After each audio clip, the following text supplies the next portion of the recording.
дар лаҳзаҳои хеле ҳассос. вақти сифат болотар аз интизорист. дар хона, дар истироҳат ва дар корхона зиёда аз 20 сол боз ҳама вақт бо шумо. Арсикола дар ҳама лаҳзаҳои ҳаёт. Эллон мегабайтҳоро дучанд менамоем. То 3 апрели соли ҷорӣ ширкати Z Mobile бастаи Z100 бо тахфифи 50% ва интернети дучанд пешкаши муштариён менамояд. баъд аз анҷоми интернети дучанд ҳамаи шабакаҳои иҷтимоӣ бемаҳдуд. Z Mobile нигоҳи нав ба оянда.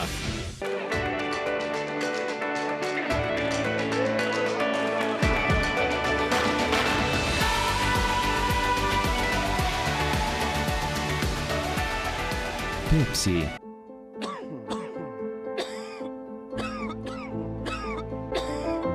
шумо сулфа шудед ва он на танҳо шуморо нороҳат мекунад. шарбати брамисол сулфаро раф, нафаскаширо озод, хушкии гулӯро бартараф мекунад. худи оне ки сулфа набуд. хоҳед ки сулфа бартараф шавад дарҳол, ба шумо ёрӣ медиҳад брамисол. аксаран аз дарди миён буғумҳо ва устухонҳо азият мекашанд, аммо намедонанд ки бо кадом роҳу усул аз он раҳо ёбанд. агар чунин мушкилот доред, маркази табобатии чинӣ бо усулҳои замонавӣ ва таҷрибаи санҷидашудаи қадимияи тиббии чин бемории шуморо муайян карда, ба дардҳое ки шуморо муддати тӯлонӣ тарк накардааст давом мебахшад. дар рафти табобат мутахассисони мо аз гиёҳҳои шифобахши пурғановат васеъ истифода мебаранд. табибон омодаанд ки дар бартараф кардани дарди миёну буғумҳо ва устухонҳо ба шумо маслиҳатҳои муфид диҳанд. дар маркази табобатии чинӣ худро дар иҳотаи ғамхорӣ эҳсос намо. суроға, шаҳри душанбе, кӯчаи деҳотӣ. Бардифен актив гел ҳамеша бо ман аст. доруи озмудашуда осон молида мешавад ва дарду варамро бартараф менамояд. Бардифен актив гел шуморо зуд аз дарди миён, буғум ва мушакҳо халос месозад. Бардифен актив гел ҳаракати озоди бедард. дам гир азизам, гузар то ки бинӣ чӣ тавр мепазам бароят ман хӯрок бо осонӣ. пухтам гӯшти болаззат бо провансал бо муҳаббат. ҳар кас ба болаззат пухтан қодир аст. пухтупазро дӯст медорам. кӯдак таб дорад ё дандон мебарорад, Пардифен беби ба шумо кӯмак мерасонад. ба кӯдакони аз синни 2 сола бошад Пардифен Kids. Пардифен аз ширкати Vega Farm. об сарвати пурқиматтарини сайёраи мо мебошад. ин манбаи ҳаёт барои тамоми мавҷудоти рӯи замин, аз он ҷумла барои одамон аст. оби зулол аз калонтарин захираҳои зеризаминии осиёи марказӣ аз чоҳҳои чуқурии зиёда аз 200 метр бароварда мешавад. оби зулол оби софу тоза буда дар озмоишгоҳҳои аврупо ва иёлоти муттаҳидаи амрико санҷида шудааст. оби зулол сифати мо саломатии шумост. бонувони азиз, моеи зарфшӯи идеал каф беҳтарин дастёри шумо дар шустушӯ.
амарӯза бо 5 забон барномаҳои иттилоотӣ ва татбиқи сиёсати хориҷӣ байналмилалии президенти ҷумҳурии тоҷикистон намудани истеҳсоли маҳсулоти воридотӣ ва истиқлолияти давлатии ҷумҳурии тоҷикистон имконоти ҳояи давлатдорӣ атромези сулҳи ватан дар ҷумҳурии тоҷикистон дар арсаи байналмилалӣ дар ҳама давру замон нерӯи пешбарандаи ҷомеа ва шумол зарраи хоки поки ватани азизамон басо азизу муқаддас аст.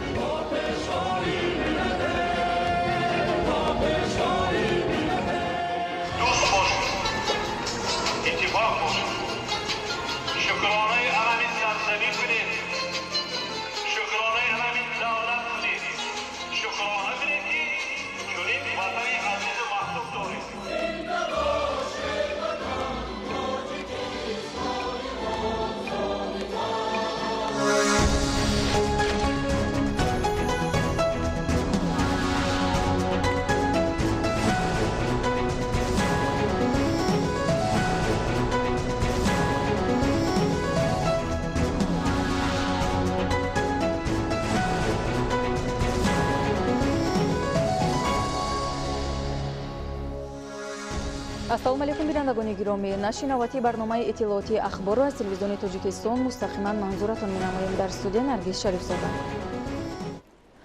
امروز سفر کاری اساسگذار صلح و وحدت ملی پیشوای ملت президенти ҷумҳурии тоҷикистон муҳтарам эмомалӣ раҳмон ба шаҳру ноҳияҳои вилояти Суғд оғоз гардид ки бо мақсади шиносоӣ аз вазъи зиндагии мардум, рафти корҳои ободонию созандагӣ, ифтитоҳи иншооти таъиноти гуногун, боздид аз фаъолияти хоҷагиҳои деҳқонӣ ва суҳбату мулоқот бо сокинон анҷом дода мешавад. Президенти мамлакат муҳтарам эмомалӣ раҳмон дар доираи сафари корӣ нахуст ба ноҳияи Айнӣ ташриф оварданд. гузориши Абдуваҳоби Абдусаттор ва аҳли дини Карим. 14 апрел асосгузори сулҳу ваҳдати миллӣ пешвои миллат президенти ҷумҳурии тоҷикистон муҳтарам эмомалӣ раҳмон бо мақсади шиносоӣ аз вазъи зиндагии мардум, рафти корҳои ободонию созандагӣ, ифтитоҳи иншооти таъиноти гуногун, боздид аз фаъолияти хоҷагиҳои деҳқонӣ ва суҳбату мулоқот бо сокинон ба вилояти Суғд ташриф оварданд. сафари кории президенти мамлакат муҳтарам эмомалӣ раҳмон аз ноҳияи Айнӣ оғоз гардид. дар фурудгоҳи муваққатии мавзеи кончочи ноҳияи Айнӣ сарвари давлатро раиси вилояти Суғд Раҷаббой Аҳмадзода ва роҳбарону фаъолони вилоят самимона истиқбол гирифтанд. дар ин мавзе нахуст президенти ҷумҳурии тоҷикистон муҳтарам эмомалӣ раҳмон корхонаи маъдантозакунии ҷамъияти саҳомии пӯшидаи Талко Голдро мавриди баҳрабардорӣ қарор доданд.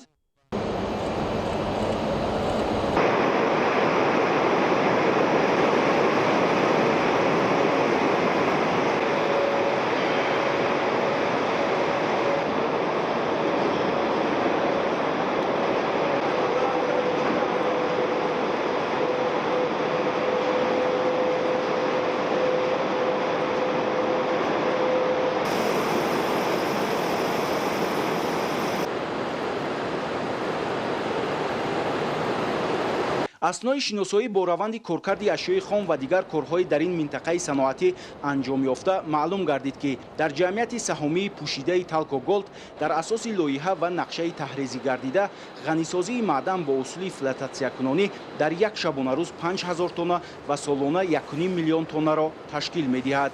дар ҳамин замина ҳаҷми истеҳсоли солонаи фулӯзоти тилло 2.2 тонна ва сурма 21 000 тоннаро дар бар мегирад. барои ба кор даровардани корхона аз ҷониби ҷамъияти саҳомии кушодаи ширкати алюминии тоҷик ва ҷамъияти саҳомии Тибет Хуаю 136 миллион доллари амрикоӣ харҷ гардида истихроҷу ғанисозии маъдан бо истифода аз техника ва технологияи муосири ширкатҳои бонуфузи ҷаҳон сурат мегирад. аз ҷумла барои ба хока табдил додани маъдан бори аввал дар минтақа дар хати технологӣ дастгоҳу таҷҳизоти ширкати Метсои Финландия васл карда шудааст, ки дар соҳаи кӯҳкории Аврупо ва ҷаҳон ба таври васеъ истифода мешавад. техника ва механизми маъданборкунии ширкати Волваи Шветсия бошад дар қисмати тарзи кушоди кон мавриди истифода қарор дорад. технологияи 14 коргоҳи ғанигардонии маъдан аз ширкатҳои бонуфузи ҷумҳурии мардумии чин дастрас карда шудааст ва дар ин ҷо ашёи хом ба таври автоматик коркард мешавад. ба таъкиди мутахассисони соҳа истифодаи чунин дастгоҳу таҷҳизоти муосир дар раванди истеҳсолот ба самаранокии кор ва сифати маҳсулот таъсири мусбат мерасонад. бо мавриди баҳрабардорӣ қарор гирифтани корхонаи истеҳсоли консентрати тилло ва сурмаи ҷамъияти саҳомии пӯшидаи Talco Gold зиёда аз 1500 нафар бо ҷои кори доимӣ ва маоши хуб таъмин шуда барои татбиқи ҳадафи чоруми миллӣ саноатикунонии босуръати мамлакат аз роҳу усулҳои муосир ки бозори ҷаҳонӣ онро талаб мекунад истифода мебаранд. бештари кормандонро сокинони маҳаллӣ ташкил медиҳанд. дар ин корхона музди миёнаи меҳнат 10500 сомониро ташкил медиҳад. ёдовар мешавем ки то ин вақт дар корҳои сохтмонӣ ва васлгарии ин иншооти бузурги саноатӣ беш аз 2000 нафар бинокор ва кормандони муҳандисию техникӣ иштирок намуданд. дар давоми 4 сол тамоми иншоотҳои корхона пурра ба кор дода шуд. аз он ҷумла иншоотҳои экологӣ, иншоотҳои зери заминӣ, иншоотҳои рӯи заминӣ ва иншоотҳои ёрирасон ифтидо гардид. раванди истеҳсолот дар корхона пурра ба таври автоматикӣ ба кор монда, ҷамъоварии маъдан, майдакунии маъдан, ҷудо кардани маъдан, ғанигардонии маъдан бо усули электронӣ назорат карда мешавад. мо фахр мекунем ки дар чунин корхонаи замонавӣ кору фаъолият мекунем. дар ин ҷо бо 3 вақт хӯроки гарм, бо сару либоси махсус ва инчунин бо ҷои хоби замонавӣ таъмин гаштем. имрӯз калонтарин корхонаи маъдантозакунӣ дар ҷумҳурии Тоҷикистон ба истифода дода шуд ки мо мутахассисони ҷавон бо ҷои кор таъмин шудем. иқтидори лоиҳавии корхона коркарди 5000 тонн маъданро дар як шабонарӯз дар бар гирифта тамоми механизм ва таҷҳизотҳои замонавии Аврупо аз ҷумла таҷҳизотҳои маъданмайдакунӣ ширкати Медзои Финландия, механизмҳои маъданборкунӣ Volvo Шветсия, механизмҳои борбардории Нуклеон, нақлиётҳои боркашонии Тонил ва таҷҳизотҳо барои ғанигардонии маъдан аз ширкатҳои бонуфузи чин истифода мешаванд. таъкид гардид ки дар ин корхона истихроҷи маъдан тариқи коркарди зеризаминӣ ва тарзи кушод сурат мегирад. то имрӯз барои истихроҷи тилло ва сурма зиёда аз 25000 метр нақб канда шудааст. дар қисмати тарзи кушоди кон бошад корҳои қабаткушоӣ идома дорад. ҳаҷми корҳои қабаткушоӣ 218554 метри мураббаъ ва пармагарӣ бошад бештар аз 10000 метр иҷро карда шудааст. аз қисмати тарзи кушоди кон дар як шабонарӯз зиёда аз 2000 тонна маъдан истихроҷ ва бо воситаи техникаю механизми зарурӣ ба коргоҳҳои ғанисозӣ интиқол дода мешавад.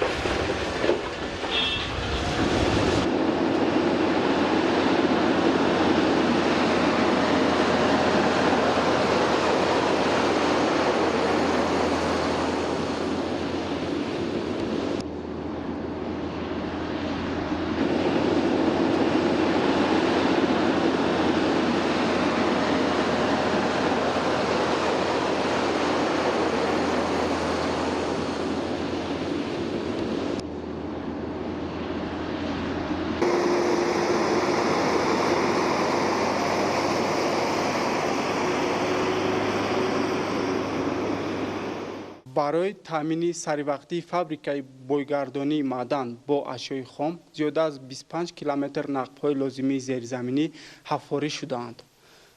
дар як шабонарӯз аз нақбҳои зеризаминӣ 3000 тонна маъдан ба коргоҳи ғанигардонӣ интиқол дода мешавад. инфрасохтори мазкур аз нақбҳои асосӣ, нақбҳои ёрирасон иборат мебошанд ва барои коркард пурра омода мебошанд. ҳамзамон дар маҳалли сохтмон бо дарозии қариб 5 километр канали обгузар бунёд карда шудааст.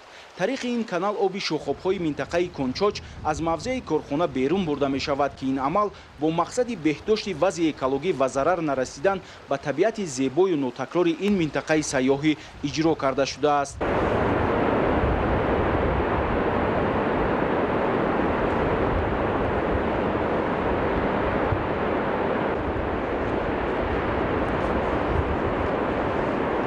иншоати дигаре ки бо мақсади беҳдошти вазъи экологии минтақа бунёд карда шуд, ин анбори нигаҳдории партовҳои коркардшуда мебошад. ин иншоот дорои сарбанди регӣ буда ихроҷи партовҳоро нигоҳ медорад.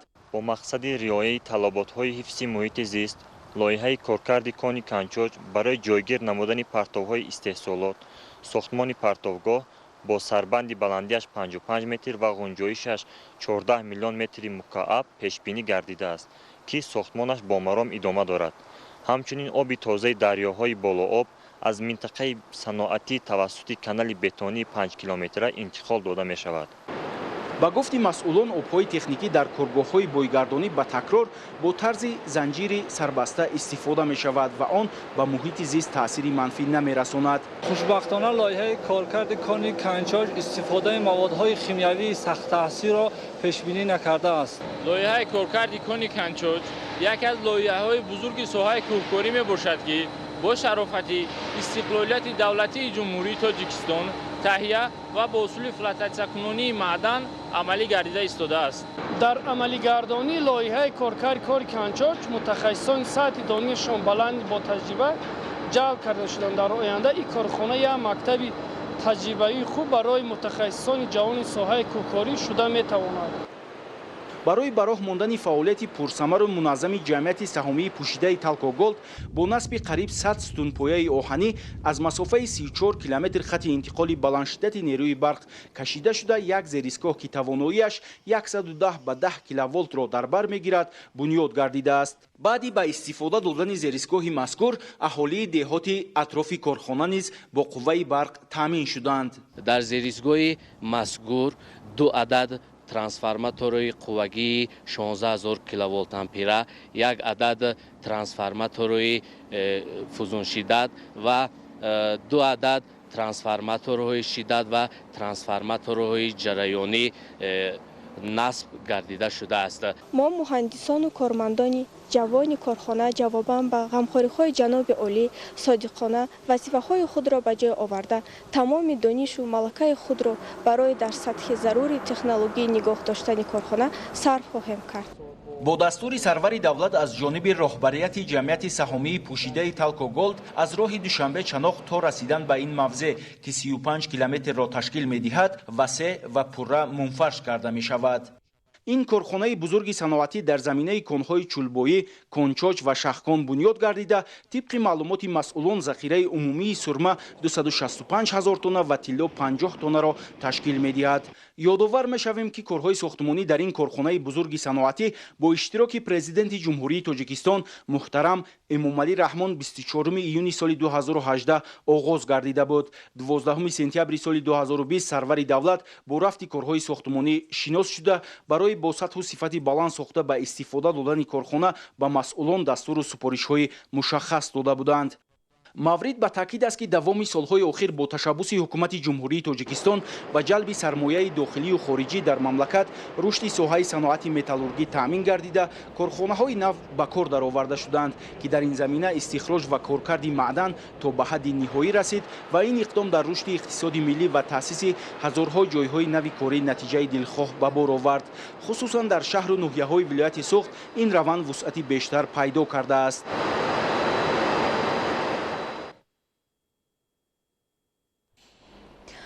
дар заминаи эълон гардидани солҳои рушди саноат дар мамлакат аллакай татбиқи нақшаҳои мукаммал барои бунёди корхонаҳои саноатӣ оғоз шуда, дастовардҳо бештар мегарданд. имрӯз ҳамчунин асосгузори солҳу ваҳдати миллӣ, пешвои миллат, президенти ҷумҳурии Тоҷикистон муҳтарам Эмомалӣ Раҳмон дар мавзеи Кончочи ноҳияи Айнӣ бо гузоштани санги асос ба бунёди корхонаи нави металлургӣ ва корхонаи афинажи тиллоии ҷамъияти саҳомии пӯшидаи Talco Gold оғоз бахшиданд. оянда бо бунёди ин корхона бо зиёда аз 500 нафар сокинони маҳаллӣ бо ҷои кори доимӣ таъмин мешаванд. 14 апрел асосгузори сулҳу ваҳдати миллӣ, пешвои миллат, президенти ҷумҳурии Тоҷикистон муҳтарам Эмомалӣ Раҳмон дар мавзеи Канчочи ноҳияи Айнӣ бо гузоштани санги асос ба бунёди корхонаи нави металлургӣ ва корхонаи афинажи тиллои ҷамъияти саҳомии пӯшидаи Talco Gold оғоз бахшиданд. иттилоъ дода шуд, ки ин ду корхонаи нав дар давоми як сол бо сатҳу сифати баланд ва муҷаҳҳаз бо хатҳои технологии муосир сохта ба истифода дода мешавад. иқтидори истеҳсолии корхонаи нави металлургӣ дар як сол 212 тонна тилло, 15000 тонна сабикаи сурмаи 99 аз 185% ва 6000 тонна сурмаи рангаш сафеди 99 аз 10% мебошад. бо мавриди баҳрабардорӣ қарор гирифтани ду корхонаи нави ҷамъияти саҳомии пӯшидаи Talco Gold истеҳсоли тилло ва сурма то ба ҳадди ниҳоӣ расида, бо зиёда аз 500 нафар сокинони маҳаллӣ бо ҷои кори доимӣ таъмин мешаванд. дар раванди корҳои сохтмонӣ ва васлу насби дастгоҳу таҷҳизот бошад, бештар аз 1000 нафар соҳиби ҷои кор хоҳанд шуд. асосгузори сулҳу ваҳдати миллӣ, пешвои муаззами миллат, президенти ҷумҳурии Тоҷикистон муҳтарам Эмомалӣ Раҳмон барои сохтмони иншоотҳои марҳилаи дуюми коркарди кони Канчоч санги асос гузоштанд ва ин иншоотҳо аз сохтмони корхонаҳои металлургӣ ва корхонаҳои аффинажи тиллову сурма иборат мебошад. ногуфта намонад ки захираҳои сурма зиёда аз 206 000 тоннаро ташкил медиҳад ки дар таркиби худ сурмаи сафед дорад. ногуфта намонад ки сурмаи сафед на дар ҳама конҳои ҷаҳон вуҷуд дорад. марҳилаи дуюми лоиҳаи коркарди кони Канчоч сохтмони корхонаи металлургӣ ба ҳисоб меравад, ки сохтмонаш имрӯз оғоз гардид ва ин иқдом баҳри иҷро намудани яке аз талаботҳои асосии роҳбарияти олии кишвар истеҳсоли маҳсулоти ниҳоӣ равона карда шудааст.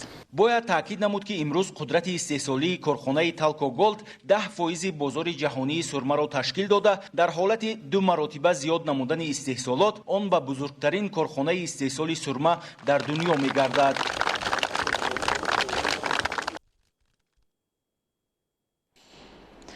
дар идомаи сафари кории асосгузори сулҳу ваҳдати миллӣ пешвои миллат президенти ҷумҳурии Тоҷикистон муҳтарам Эмомалӣ Раҳмон ба мавзеи дашти Қозӣ деҳоти ёрии шаҳри Панҷакен ташриф оварда нахуст хатти оби полезиро барои обёрии 200 гектар замин мавриди истифода қарор дода ба бунёди боғи нави интенсивӣ оғоз бахшиданд.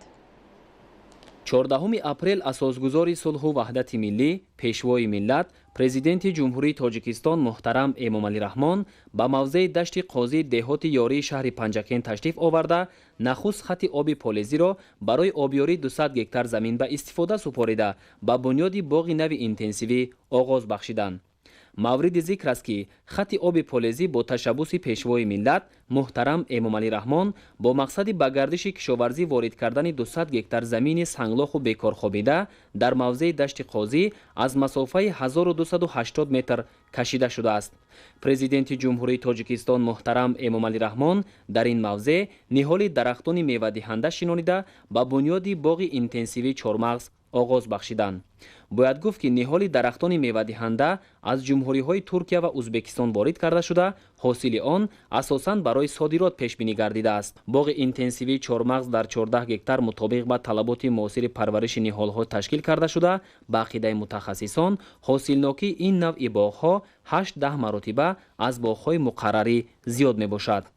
тартиби ниҳолшинонӣ дар боғи интенсивии чормағз аз рӯи меъёр байни қатори ниҳолҳо 7 метр паҳноӣ ва масофа миёни ниҳолҳо бошад 5 метрро дар бар мегирад. ба ҳамин тартиб дар 1 гектар 286 бех ниҳол шинонида шуда, ба ҳисоби миёна аз ҳар гектар аз 60 то 80 сентнер ҳосил рӯёнда мешавад. сарвари давлат муҳтарам Эмомалӣ Раҳмон дар ҳамин ҷо бо боғпарварону хоҷагидорон суҳбати самимӣ ороста, онҳоро барои бунёд ва нигоҳубини дурусти боғу тогзори нав ва истифодаи босамари замин ҳидоят карданд.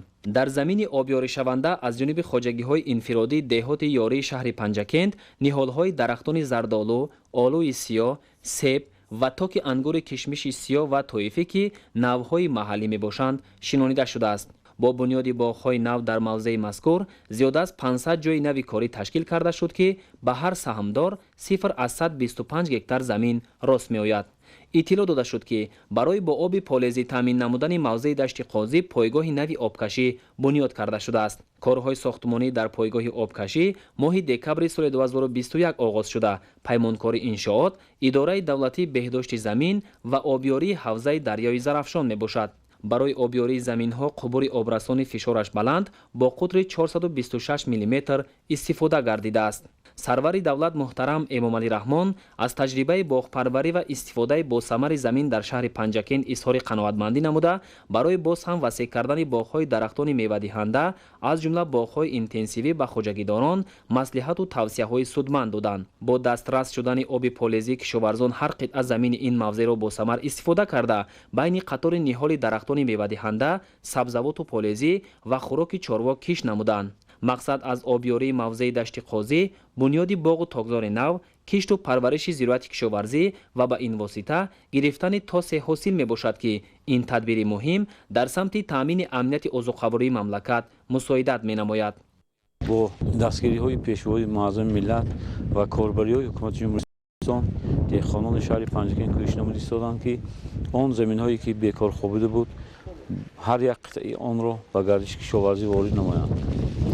маҳз бо дастгирии ҳукумати ҷумҳурии Тоҷикистон дар мавзеи дашти қозӣ ки зиёда аз 200 гектар заминҳои бекор хобида буданд, ин рӯзҳо деҳқонон кӯшиш намуда истоданд ки он заминҳоро бунёди боғ тог намоянд. То ба имрӯз зиёда аз 100 гектар боғҳои нави чормағзи туркӣ, ӯзбекӣ ва маҳаллӣ шинонданд ва зиёда аз 25 гектар сиёҳолии содиротӣ шинонданд ва яке аз талаботи имрӯзаи мардум ки ба ҳуҷ ниёз доранд, зиёда аз 3 гектар ҳуҷ шинонда имрӯзҳо мавсими тамоми обмонии ниҳоло рафта истодааст. деҳқонони ҷамоати деҳоти ёрӣ ки маҳз ба боғу токпарварӣ машғул мебошанд, кӯшиш намуда истоданд ки он меҳнате карданд, ҳосили онро самаранок истифода баранд. мо 10 нафар саҳмдор дорем. мо дар ин заминҳое ки ғайри кишоварзӣ буданд, мо онҳоро ба гардиш дароварда зиёда аз 3 гектар чормағзи нави черли канадоӣ шинондем. дар маҷмӯъ 200 гектар замин ҳозир обёра шуда истодааст ва ҳамаи ҳамин 200 гектар мардум ният доранд ки ҳамин боғ кунем. ҳозир қариб 180 гектари ҳамин боғ шуда истодааст. дар ҳамин ҷо пешвои миллат муҳтарам эмомалӣ раҳмон аз намоиши маҳсулоти кишоварзӣ дидан карданд.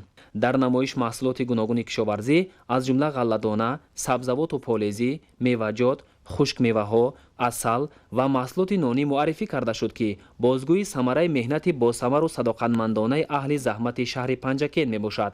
инчунин дар намоишгоҳ тухмии зироати кишоварзӣ аз қабили шолӣ, гандум, ҷав ва ҷуворимакка ки навъҳои серҳосили маҳаллӣ мебошад муаррифӣ карда шуд.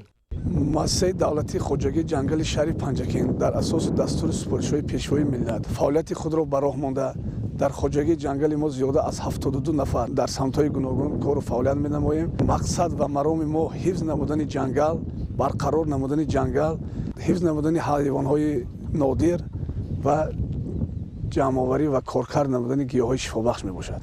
имрӯз мо дар намоишгоҳи худ чанд намуди асали табиӣ, пиёзи анзур, пистаи талх, бодоми талх ки аз он равғани бисёр хушсифат истеҳсол мешавад, гиёҳҳои шифобахш ҳастанд ки муаррифӣ кардем. ба иттилои масъулон дар ҳудуди деҳоти ёрии шаҳри Панҷакен дар умум 819 хоҷагии деҳқонии ҷамоавӣ ва инфиродӣ мавҷуд буда, масоҳати умумии заминҳои кишоварзӣ 2179 гектарро дар бар мегирад. акнун бо обёрии мавзеи дашти қозӣ тавассути пойгоҳи обкашӣ аз дарёи Зарафшон дар деҳоти ёрии шаҳри Панҷакен масоҳати боғҳо ва заминҳои кишоварзӣ васеъ мегардад. хоҷагидорон бо истифода аз оби фаровону замини ҳосилхез истеҳсоли маҳсулотро афзун намуда, дар фаровонии бозорҳои истеъмолии мамлакат ва содироти бештари маҳсулоти ватанӣ ба хориҷи кишвар саҳми босазо мегузоранд. имрӯз асосгузори сулҳу ваҳдати миллӣ, пешвои миллат, президенти ҷумҳурии Тоҷикистон муҳтарам Эмомалӣ Раҳмон дар мавзеи дашти қозӣ шаҳри Панҷакен фермаи чорвопарвариро мавриди истифода қарор доданд. дар фермаи мазкур чорвои калони зоти сиёҳало ки аз Федератсияи Русия ворид гардидааст нигоҳубин карда мешавад. ин зоти чорво барои истеҳсоли гӯшт мувофиқ буда, тибқи баҳогузории мутахассисон дар давоми 6 моҳи парвариш аз 350 то 400 килограмм вазн мегирад. гузориши ҳамкоронамон дар ин хусус.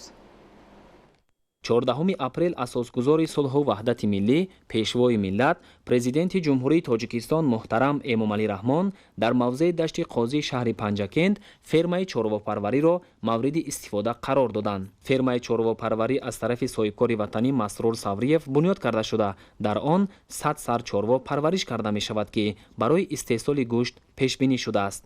бо таъсиси фермаи мазкур 15 сокини маҳаллӣ аз ҷумла занону бонувони хонашин бо ҷои кори доимӣ ва маоши хуб таъмин гардиданд.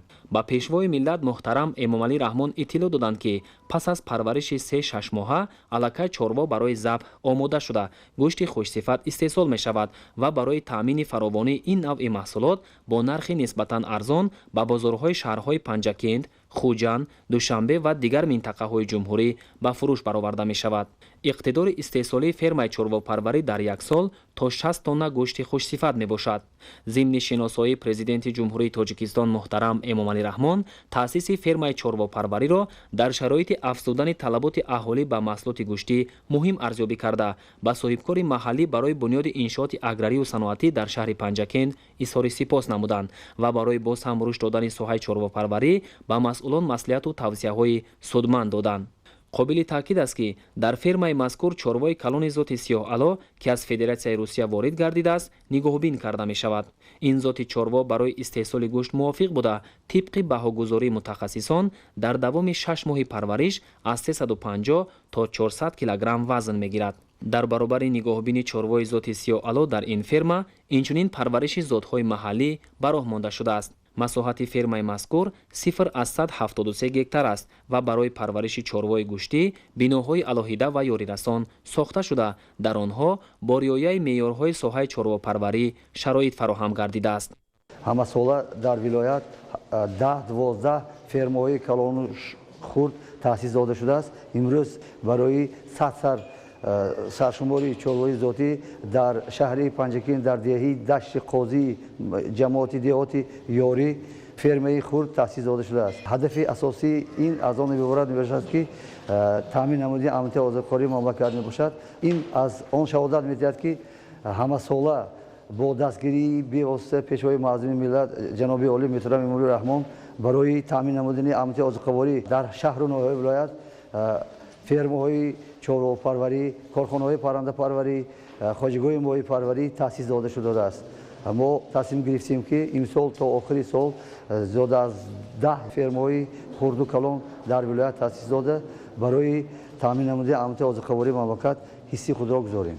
барои гузарондани корҳои зотпарварӣ ва баландбардоштани маҳсулнокии чорво дар ферма, парвариши буқаҳои зотӣ низ ба роҳ монда шудааст, ки ба шароити иқлими маҳал мутобиқ мебошад. хӯроки дурушту ширадори чорво аз қабили юнучқа, ҷувори макка ва дигар намуди зироати хӯроки чорво дар заминҳои назди хоҷагиҳои ҳудуди мавзеи дашти қозӣ кишту ҷамъоварӣ шуда захира мегардад. зимни суҳбати самимии чорвопарварон ба сарвари давлат муҳтарам Эмомалӣ Раҳмон барои фароҳам овардани шароити мусоид ҷиҳати рушди бахши чорвопарварӣ изҳори сипос карда, иброз доштанд, ки минбаъд низ талош менамоянд дар афзоиши саршумори чорво ва таъмини аҳолӣ бо гӯшти аълусифат саҳмгузор бошанд. бо мақсади сабзу хуррам нигоҳ доштани ҳудуди иншоот, корҳои ободонӣ анҷом ёфта, ба масофаи 400 метр роҳ то фермаи чорвопарварӣ мунфарш карда шудааст. имрӯз асосгузори сулҳу ваҳдати миллӣ, пешвои миллат, президенти ҷумҳурии Тоҷикистон муҳтарам Эмомалӣ Раҳмон дар доираи сафари корӣ ба шаҳру ноҳияҳои вилояти Суғд ба маркази шаҳри Панҷакент ташриф оварданд.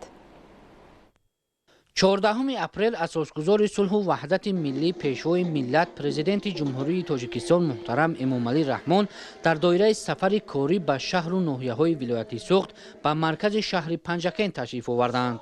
дар фурудгоҳи шаҳри Панҷакент пешвои миллат муҳтарам Эмомалӣ Раҳмонро фаъолон ва сокинони касбу кори гуногун бо меҳру муҳаббат ва самимияти хоса пешвоз гирифтанд. бар Панҷакенти бостон хуш омадед эй пешво, ҳарфи муҳаббат бар забон хуш омадед эй пешво, вирди забони мо бувад ҳар лаҳза ҳар дам ин дуо, бошед доим дар амон хуш омадед эй пешво, хуш омадед пешвои муаззами миллат ба мулки Суғди бостон.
شما از قدمهای شما خورم شود بر دیاری رودکی چون رهنما مرحبا پیشوای ملت مرحبا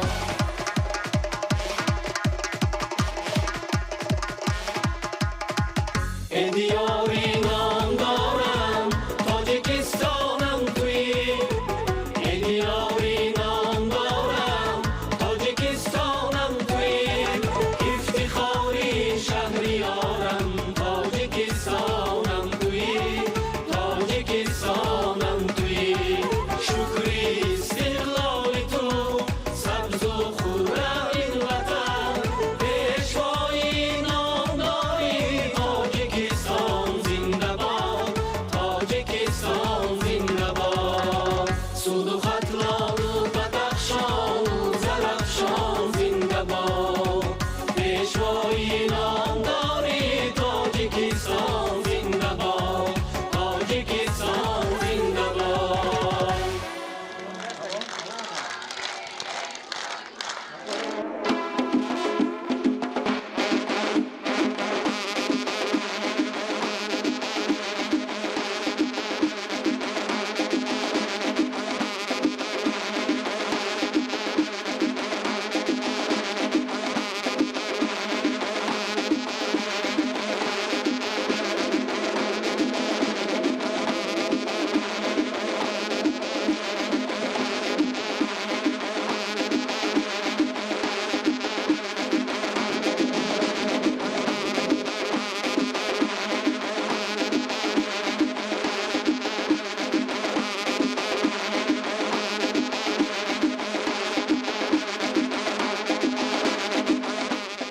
در دایره سیاست بنیادکارانه و هدایت‌های راهنمونساز پیشوای ملت محترم امامعلی رحمان در شهر پنجکند به استقبال جشن 35 سالگی استقلال دولتی کارهای سازندگی و بنیادکاری با سرعت جریان دارند. در دایره سفر کاری اساسگذار صلح و وحدت ملی پیشوای ملت پرزیدنت جمهوری تاجیکستان محترم امامعلی رحمان در کوچه 50 سالگی تاجیکستانی شهر پنجکند بینوی مؤسسه دولتی تولدخانه شهر را افتتاح نمودند. عین زمان در حدود شهر پنجکند 13 شعبه تولدخانه در نزد بیمارخانه‌های منطقوی دهات موجود است که در آنها به ساکنان خدمت رسانی با صفت طبی رسانیده می شود. گزارش نوریدینی قربان. 14 اپریل در دایره سفر کاری اساسگذار صلح و وحدت ملی پیشوای ملت پرزیدنت جمهوری تاجیکستان محترم امامعلی رحمان در کوچه 50 سالگی تاجیکستان شهر پنجکند بینای مؤسسه دولتی تولدخانه شهر را افتتاح کردند.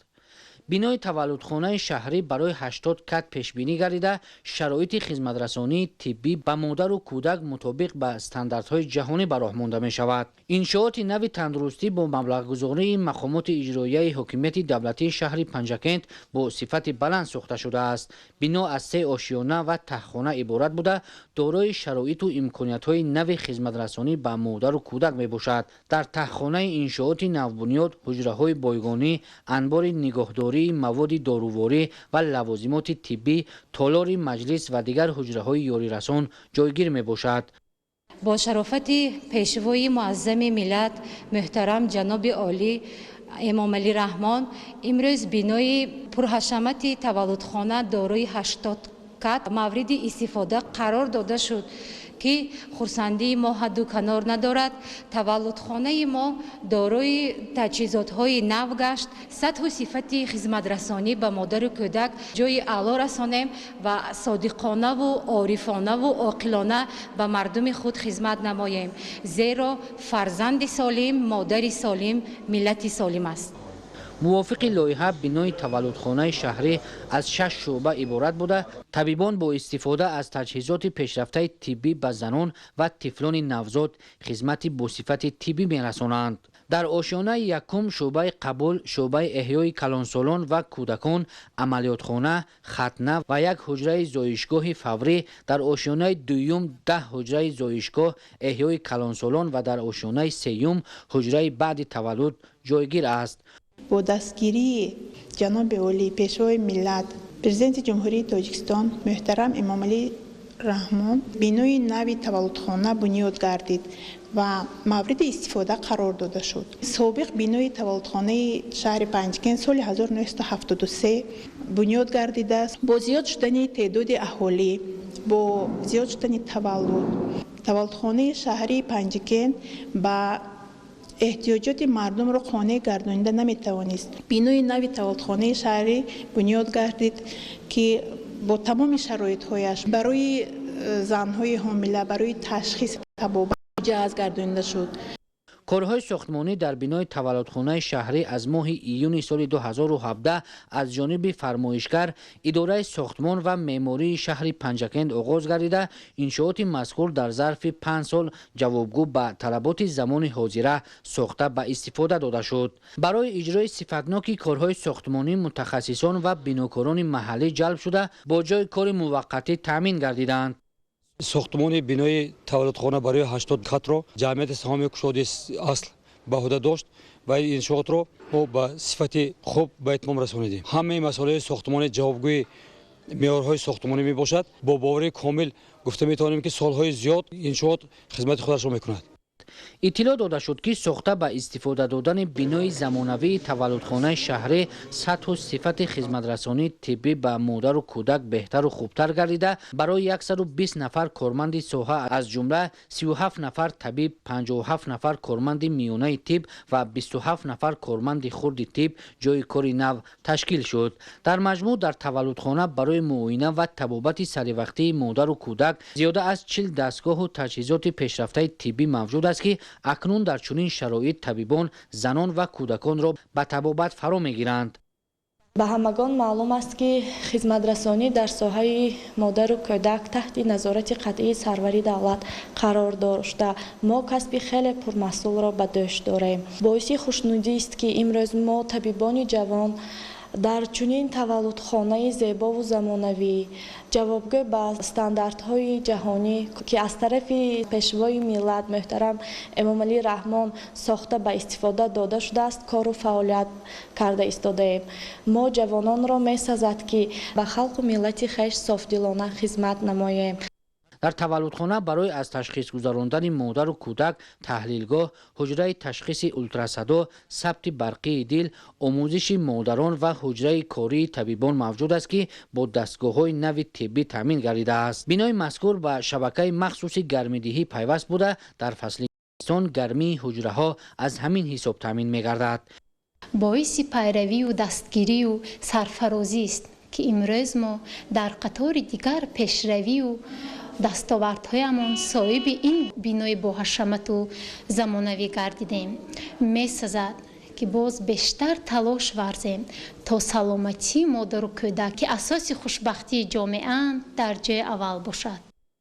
пешвои миллат муҳтарам Эмомалӣ Раҳмон зимни боздид аз шароити арзандаи ташхису табобат ва хизматрасонии тиббӣ ба аҳолӣ ки дар таваллудхона муҳайё шудааст изҳори қаноатмандӣ намуданд. сарвари давлат сохта ба истифода додани бинои нави таваллудхонаи шаҳриро дастгирии давлат баҳри ҳифзи солимии миллат ба хусус модарону кӯдакон муҳим арзёбӣ карда, табибонро ба хизмати софдилона ва баланди тиббӣ ба аҳолӣ ҳидоят намуданд. президенти мамлакат муҳтарам Эмомалӣ Раҳмон ба таваллудхонаи шаҳрии шаҳри Панҷакент як адад автомашинаи муосири ёрии таъҷилӣ тӯҳфа карданд.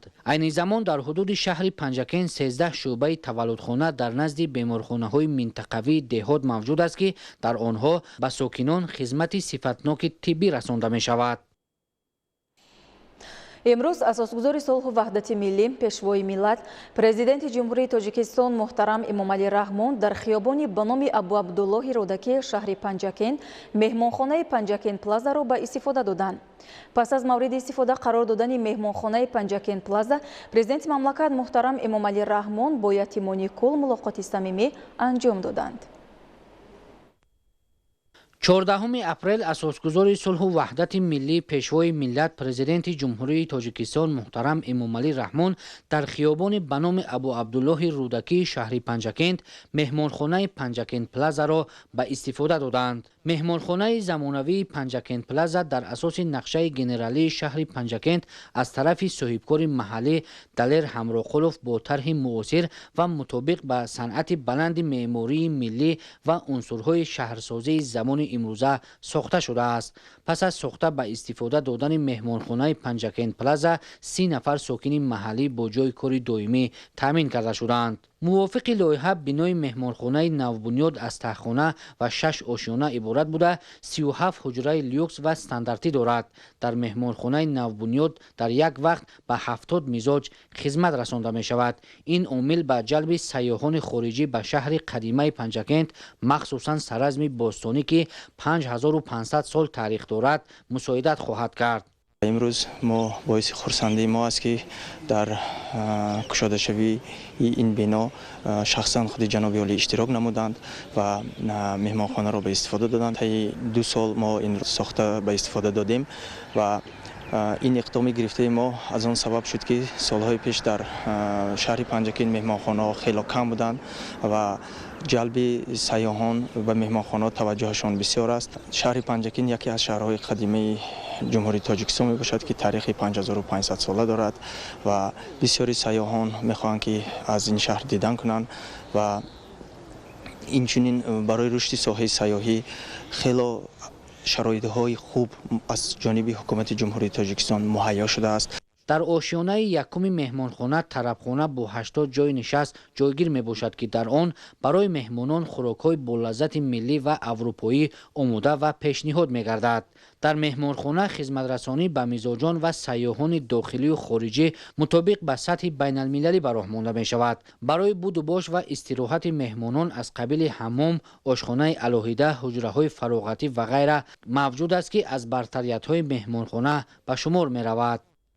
با شرافت استقلالیت و شرافت وحدت ملی و با شرافت جناب عالی که برای صاحبکاران امکانیت‌های خوبی دادند و از این امکانیت‌ها استفاده برده با فرزندان مصلحت نمودیم که در شهر پنجکند مهمانخانه زمانوی سازیم که برای قبول سیاحان وطنی و خارجی خدمت رسانی نماید.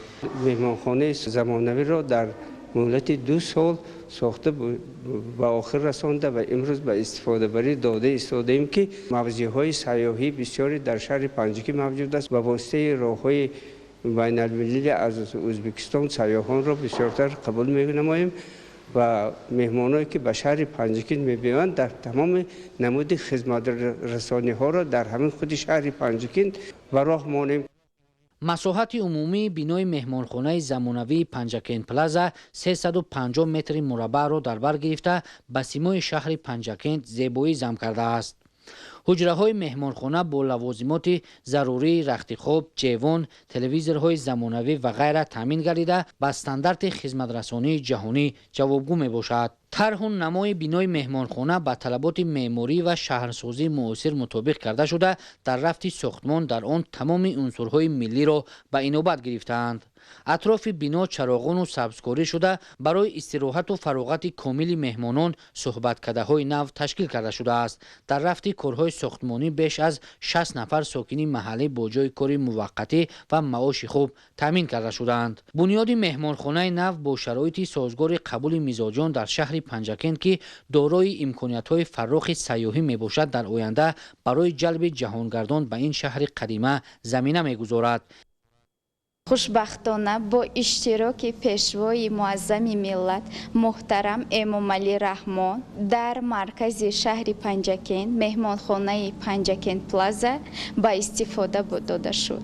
ما می توانیم سیاحان را به مهمانخانه قبول نموده تاجیکستان را در عرصه جهانی معرفی نماییم.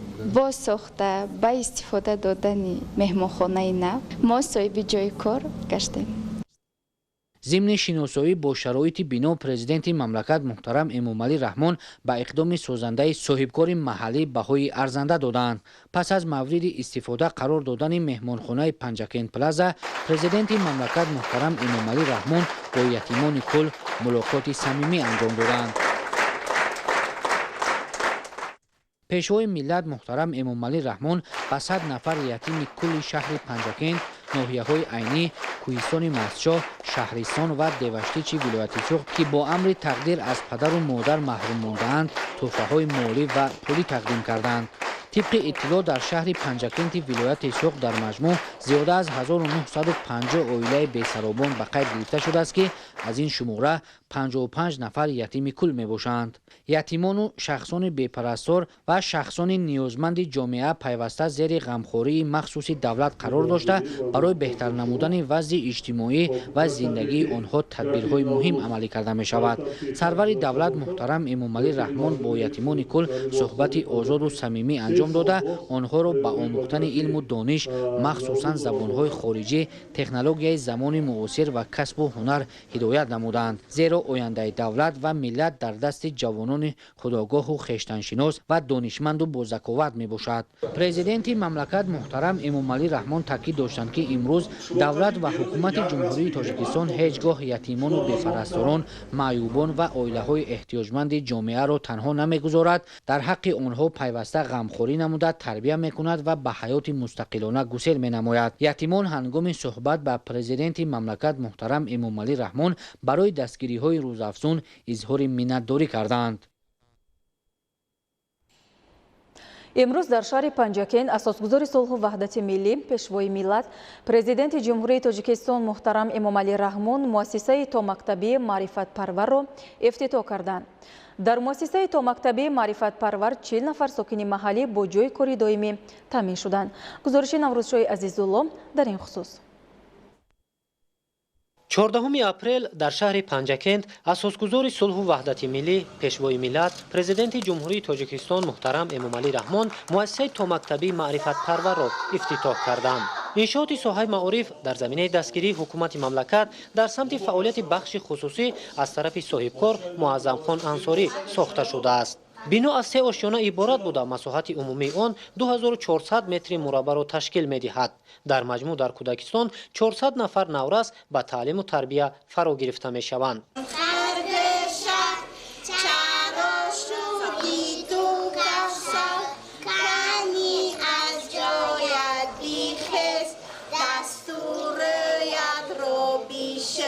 امروز از طرف پیشوای معظم ملت اساسگذار صلح و وحدت ملی محترم جناب عالی امامعلی رحمان باغچه نو با نام معرفت پرور افتتاح گردید که این برای پیشروی دانش کودکان نورسان سهم خود را میرساند. امروز در این کودکان می توانند زبانهای خارجی اینچنین علمهای دقیق را آموزند. در سالهای پیش چنین باغچه زمانوی ارزی هستی نمی کرد. این باری اول است که باغچه زمانوی با یک صفت بلند و آموزش زبانهای خارجی برای کودکان به فعالیت آغاز کرد. چنین باغچه زمانوی برای کودکان و برای ما کارمندان مهیا گشت. ما خیلی خرسندیم و از همین استفاده برده نسل نورس را در روحیه وطن پرستی، مهنت پرستی، خلق شناسی تربیت نموده سطح دانشی کودکان را بلند میگردانیم. مؤسسه تا مکتبی معرفت پرور از صنفخانه‌های مجهز رسامی، موسیقی، رقص، زبان آموزی و تالار برای ورزش عبارت می باشد. با نظرداشت شرایط مساعد تعلیم در مجموع 13 گروه کودکان به تربیت فرا گرفته می شوند. بنیاد کودکستان برای عمل شوی یکی از هدفهای اساسی حکومت جمهوری تاجیکستان فراگیری بیشتر به تعلیم تا مکتبی مساعدت می کند. در مؤسسه تا مکتبی معرفت پرور 40 نفر ساکنان محلی با جای کاری دائمی تامین شدند. در شهر پنجکند با دستگیری‌های بی‌واسطه پرزیدنت جمهوری تاجیکستان اساسگذار صلح و وحدت ملی محترم امامعلی رحمان چنین یک باغچه برهوای برای مربیان و برای کودکان شهر گشوده شد. ما مربیان از این خیلی خرسندیم. می‌خواهیم که در آینده به کودکان درباره خلق آموزی و تندرستی، صلح و ثبات کودکانро тарбия намоyем. пешвои муаззами миллат муҳтарам эмомалӣ раҳмон тадриҷан аз беҳтаршавии имкониятҳо барои таҳсил дар муассисаҳои томактабӣ, миёнаи умумӣ ва олии таълимӣ ёдовар шуда, кормандони соҳаи маорифро барои таълиму тарбияи дурусти насли наврас дар рӯҳияи хештаншиносӣ ва омӯзиши илмҳои муосир ҳидоят карданд. таълим дар муассисаи томактабӣ бо забонҳои тоҷикӣ, русӣ ва англисӣ ба роҳ монда шудааст. шароити мусоиди фароҳам гардида, ки ба стандартҳои байналмилалии таълим мутобиқ мебошад, имкон медиҳад, ки кӯдакон шурӯъ аз даврони якуми таҳсил бо бартариҳо ба омӯзиш фаро гирифта шаванд. ҳамзамон минбаъд донишҷӯёни донишкадаи омӯзгории Тоҷикистон дар шаҳри Панҷакент таҷрибаомӯзии худро дар ҳамин ҷой мегузаронанд. طبق دفتر سپارش‌های اساسگذار صلح و وحدت ملی پیشوای ملت هنگام سفری قبلینشون بخشیده به 30 سالگی استقلال جمهوری تاجیکستان و 5500 سالی سر از باستان تصمیم گرفتیم که در یک مدتی کوتاه‌تر مؤسسه تعلیمی تا مکتبی رو به استفاده دهیم. مؤسسه تعلیمی تا مکتبی در برابر فراگیری کن برای تعلیم در برابر این برای آماده کردن یعنی که بعضی تجربه آموزی دانشجویان دانشکده آموزگاری تاجیکستان در شهر پنجکین خدمت خود را میرساند و به همین خاطر اون نوآوری هایی که در باغچه ما به نظر میرسد پیش از همه در برابر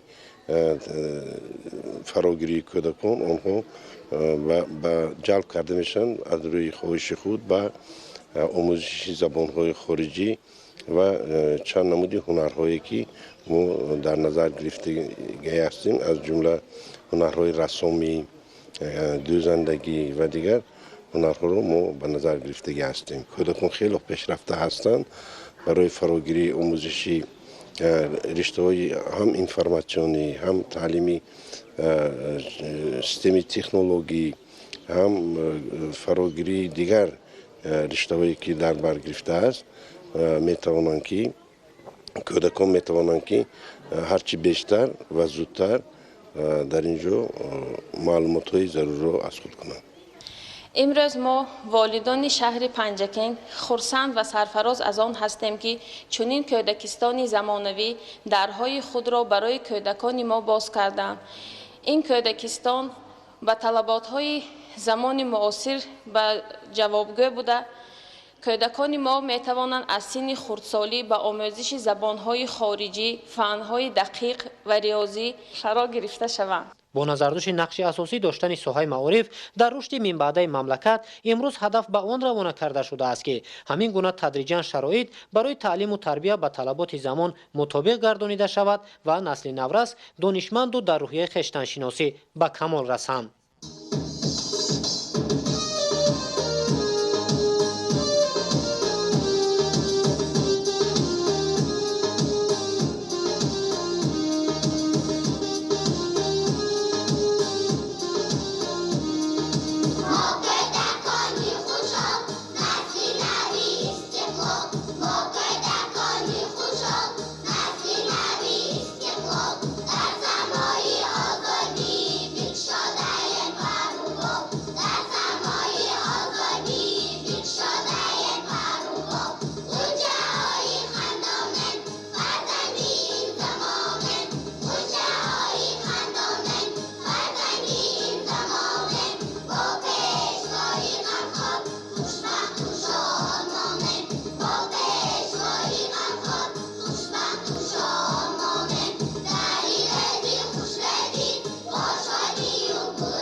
امروز همچنین در خیابان به نام ابو عبدالله رودکی شهر پنجکن اساسگزار صلح و وحدت ملی پیشوای ملت پرزیدنت جمهوری تاجیکستان محترم امامعلی رحمان مرکز طبابت دندان کارگاه استحصال مبل و دوزندگی را افتتاح کردند.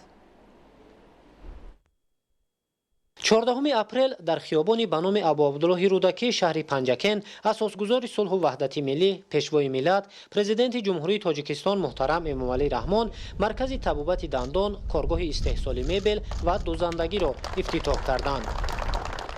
متخصصان بلند اختصاص مرکز طبابت دندان در بینای 6 آشیانه به مراجعت کنندگان در شرایط معاصر خدمت می‌رسانند. انشاءات ساحه تندرستی دارای تجهیزات زمانوی برای تشخیص و طبابت بوده در اینجا در یک وقت برای گذراندن جراحی جاغ و روی برقرارکنی، گذاشتن دندان‌های صنعی و دیگر طبابت وابسته به دندان شرایط فراهم است.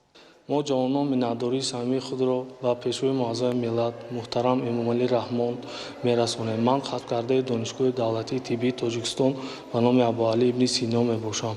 در اینجا برای کاری فعالیت ما شرایط مساعد فراهم آورده شده است و کوشش می‌نماییم که به مراجعت کنندگان در سطح بلند خدمت رسانیم.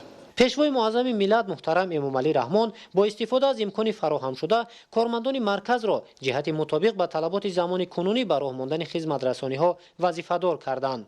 مرکز طبابت دندان در آشیانه یکم انشاءات جایگیر بوده از حجره های طبابتی، ارتودنتیا، ارتوپدیا، حجره کودکانه، جراحی، نوبتداری شبانه روزی، بی‌ضررگردانی، دندانسازی و دیگر حجره ها عبارت می باشد.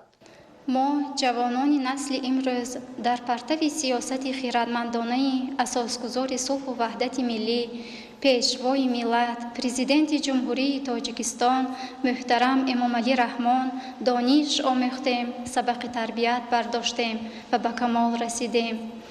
محض با توجه و دستگیری پیشوای ملت موفقیت های ما جوانان بیشتر شده ایستاده است. همین بود که من سال 2007 طبق کوتای پرزیدنتی به دانشگاه دولتی طبی تاجیکستان به نام ابوعلی ابن سینای پایتخت داخل شدم و سال 2012 آن را با دیپلم اعلاچی ختم نمودم و تا این جانب در مرکز دندان پزشکی شهر پنجکن به حیث دکتر کار و فعالیت نمودم و گشاده شدن درمانگاه دندان پزشکی که سروری آن را به عهده من گذاشتند از جانب پیشوای ملتمان امامعلی رحمان به ما نصرت و فرخندگی های زیاد آورد. درمانگاه ما با تمام اسباب‌های زمانوی و شرایط خوبی کاری تأمین است و در آن 24 نفر کارمندان طب با جای کار دائمی تأمین شدند. ما کوشش میکنیم خدمت رسانی های طبی به بیماران سر وقت و با صفت بلند رسانیده شود. بهر گل شکوفایی تاجیکستانی عزیزمان سهم ارزنده خویش را دریغ نمی‌داریم. در تخانه انشاءات باشد کارگاه دوزندگی تشکیل کرده شده است. 10 دستگاه برای فعالیت کارمندان وارد کرده شده. بانوان بعد آموزش بخش دوزندگی با جای کار تامین شدند. در اینجا همه روزه دوخت لباس‌های زنانه و مردانه، لباس یگانه برای کارمندان ساحه‌های گوناگون و جهاز خانه به انجام رسانیده می شود. کارگاه مبل براری رخش در دایره عملی شوی هدف چهارم استراتژی مملکت صنعت کنونی با سرعت کشور بنیاد کرده شده است. انشاءات با نظر داشت طلبات معاصر و صنعت بلند معماری ساخته شده در آن تجهیزات معاصر نصب گردیده است. کارگاه استحصال مبل از تالار استحصالات، حجره کاری و نقطه فروش عبارت می باشد. سمت اساسی فعالیت کارخانه استحصال میز و کرسی برای مؤسسه‌های تعلیمی، آشخانه، مهمانخانه و دیگر انشاءات نگرانیده شده است. مرکز طبابت دندان، کارگاه دوزندگی و مبل براری در شهر پنجکن از طرف صاحبکار اسفندیار شریف و بنیاد کرده شده است و در اینجا در مجموع 50 نفر با جای کار تامین شدند. ما صاحبکاران تاجیکستان از سیاست سازنده پیشوای ملت محترم امامعلی رحمان در سمت دستگیری فعالیت صاحبکاری راه بلند گردیده بهر آبادی کشورمان سهم ارزنده خود را می‌گذاریم. در این روند من همچون صاحبکار جوان تصمیم گرفتم بهر بهتر نمودن سطح زندگانی همدیارانمان بنای استقامتی زمانوی با مرکزهای خدمت رسانی дар ошонаи якум маркази табобатии дандонпизишкӣ ва коргоҳи дӯзандагӣ ва инчунин коргоҳи мебелбарориро сохта мавриди баҳравардорӣ қарор диҳам. имрӯз дар ҳар се коргоҳ дар маҷмӯъ 50 нафар одамон ба ҷои кори доимӣ таъмин шуданд. боиси сарфарозии мост ки ба фаъолияти ин коргоҳҳо пешвои муаззами миллат ҳусни оғоз бахшиданд. дар рӯзи ифтитоҳ маҳсулоти истеҳсол намудаи корхона ба таври намунавӣ муаррифӣ карда шуд. соҳибкорон ҳадаф доранд ки маҳсулоти истеҳсолшуда ҳарчи бештар вобаста ба завқи мизоҷон истеҳсол гардад ва ниёзи мардум сари вақт қонеъ гардонида шавад. президенти ҷумҳурии тоҷикистон муҳтарам эмомалӣ раҳмон зимни боздид аз намоиши маҳсулоти саноатӣ ба роҳбарияти шаҳри панҷакент, вилояти суғд ва намояндагони бахши хусусӣ супориш доданд ки аз имтиёзҳои пешниҳодкардаи ҳукумати мамлакат барои ворид намудани техникаву технологияи нав, эълони маратори ва дигар имкониятҳо ҷиҳати афзун гардонидани имкониятҳои истеҳсолӣ ҳарчи бештар истифода намоянд. коргоҳи истеҳсоли мебел ва духти либос дар доираи эълон шудани солҳои 2022-2026 солҳои рушди саноат бунёд гардида барои афзоиш ёфтани ҳаҷми истеҳсоли маҳсулоти саноатӣ ва оянда таъмини рушди дучанди иқтисодиёт мусоидат мекунад.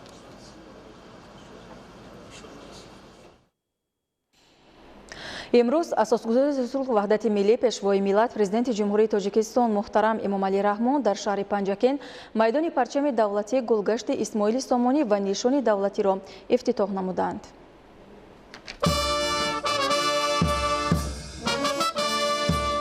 14 апрел асосгузори сулҳу ваҳдати миллӣ пешвои миллат президенти ҷумҳурии тоҷикистон муҳтарам эмомалӣ раҳмон дар шаҳри панҷакент майдони парчами давлатиро мавриди баҳрабардорӣ қарор доданд.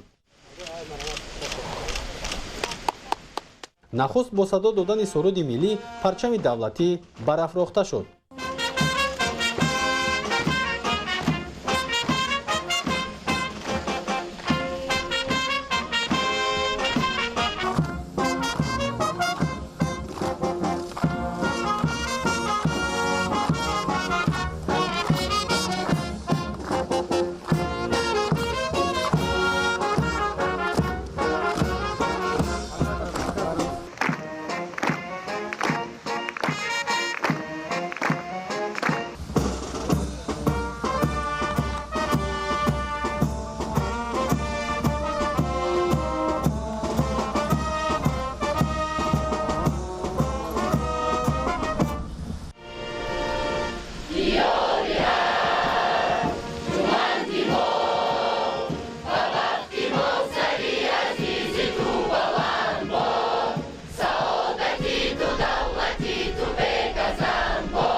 майдони парчами давлатӣ дар назди бинои маъмурии мақомоти иҷроияи ҳокимияти давлатии шаҳр бунёд гардида ба ҳусни ин мавзеъ зебогии бештар зам менамояд. баландии пояи парчами давлатӣ дар ин гӯшаи диёр 55 метро ташкил дода, дарозии матои он 14 ва паҳноияш 7 метр мебошад. дар атрофи ин рамзи давлатӣ майдони васеъ барои баргузории чорабиниҳои фарҳангӣ фароғатӣ мавҷуд аст. ҳамзамон дар ин ҷо монитори калонҳаҷм барои намоиши наворҳои таблиғотӣ гузошта шудааст. дар майдони назди парчами давлатӣ 5 фавора ва 2 суҳбаткада бо нақшу нигори миллӣ сохта шуда 140 сутунчароғи равшанидиҳанда ва 40 нишасткурсӣ насб гардидааст. корҳои сохтмонӣ дар иншооти мазкур моҳи июни соли 2021 оғоз гардида бо сатҳу сифати баланд ба анҷом расонида шуд. масоҳати 7500 метри мураббаъ дар ин ҷо сабзкорӣ ва 8500 метри мураббаъ сафолакпӯш гардидааст. бо тарҳи муосир бунёд гардидани майдони рамзи давлатӣ дар маркази шаҳри панҷакент маҳорати баланди сохтмончиёнро бозгӯ мекунад. 12000 бех дарахтони ҳамешасабз ва зиёда аз 20000 бех гулҳои рангоранги мавсимию доимӣ аз ҷумлаи ороишоти дигари майдони парчами давлатӣ мебошад. дар баробари бунёди майдони парчам ва нишони давлатӣ ҳамчунин намои берунии бинои мақомоти иҷроияи ҳокимияти давлатии шаҳр навсозӣ гардид. пешвои миллат ба корҳои анҷомёфта баҳои баланд дода масъулинро барои минбаъд саҳм гузоштан дар корҳои созандагиву ободонӣ ҳидоят намуданд.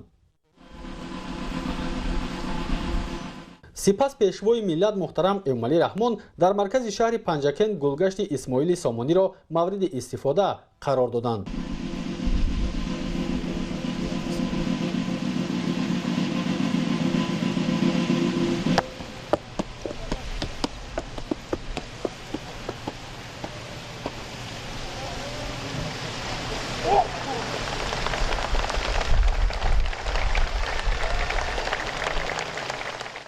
муҷассама дар маркази шаҳр дар шафати парчам ва нишони давлатӣ қомат афрохта аз ҷониби ҳайкалтарош Мансур Ҳоҷибоев бо санъати баланд омода гардидааст. баландии муҷассамаи шоҳ Исмоили Сомонӣ дар шаҳри Панҷакент бо дар назардошти таҳкурсӣ 12 метрро дар бар гирифта бо сангҳои хорои ватанӣ оро ёфтааст.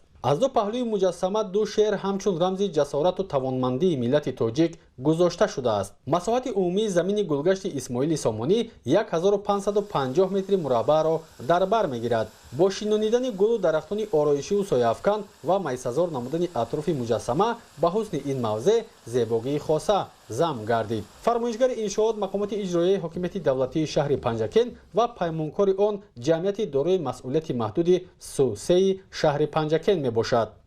дар назди бинои мақомоти иҷроияи ҳокимияти шаҳри Панҷакент се муқаддасот ба истифода дода шудааст. парчами давлатӣ, нишони давлатӣ ва муҷассамаи шоҳ Исмоили Сомонӣ.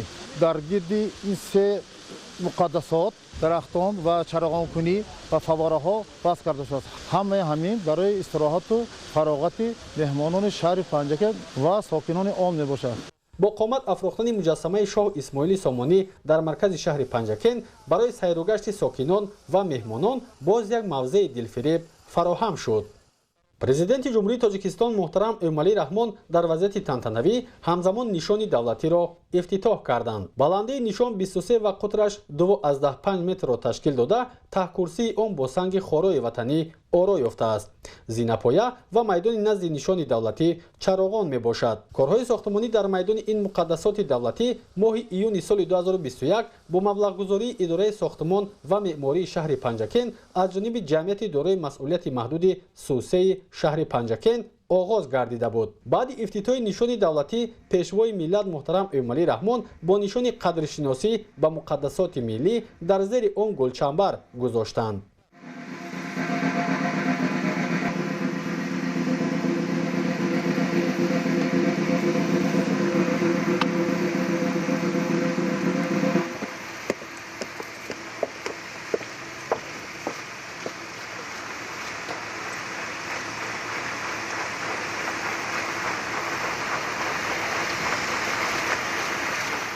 акнун майдони назди нишони давлатӣ ба як макони зебову назаррабо ва писандидаи сокинону меҳмонони шаҳри бостонии Панҷакент табдил ёфт. дар атрофи нишон аз тарафи сохтмончиён роҳравҳои тахту ҳамвор сохта шуда дар ҳудуди боғ чароғҳои рангаи равшанидиҳанда, ниҳолҳои ороишӣ ва гулу буттаҳо шинонида шудааст, ки диққатҷалбкунанда мебошад. ما جوانان زاده استقلالیم که در چنین وطن آباد و زیبا که نام تاجیکستان است آزادانه عمر به سر میبریم. اینجا گلگشت زیبایی می باشد که در چنین مدتی کوتاه ساخته به استفاده قرار داده شده است. ما میتوانیم در اینجا با همراه دوست و رفیق و عائله در وقت معین آمده فراغت و استراحت نماییم. در شهر پنجکن به استقبال سزاوار 35 سالگی استقلالیت دولتی جمهوری تاجیکستان انشاءات تعینات گوناگون ساخته مورد استفاده قرار داده می شود که در برابر به حسن شهر افزودن زیبایی اینچنین سطح و صفت زندگی ساکنان بهتر می شود. افتتاح نشان دولتی نیز از تدبیرهای سازنده در این سمت به شمار می رود که با دستگیری پیشوای معظم ملت محترم امومالی رحمان از طرف مقامات اجرایی حاکمیت دولتی شهر عملی گردید. در برابر در مرکز شهر پنجکن بنیاد گردیدن مقدسات‌های ملی، پرچم دولتی، نشان دولتی و همزمان مجسمه شاه اسماعیل سامانی از طرف جمعیت دارای مسلطش محدود تاجیک ایلی ساختمان نمای بینای مقامات اجرایی حکومت دولتی شهر پنجکن از نوسازی گردید و به حسن شهر زیبایی دیگر بخشید.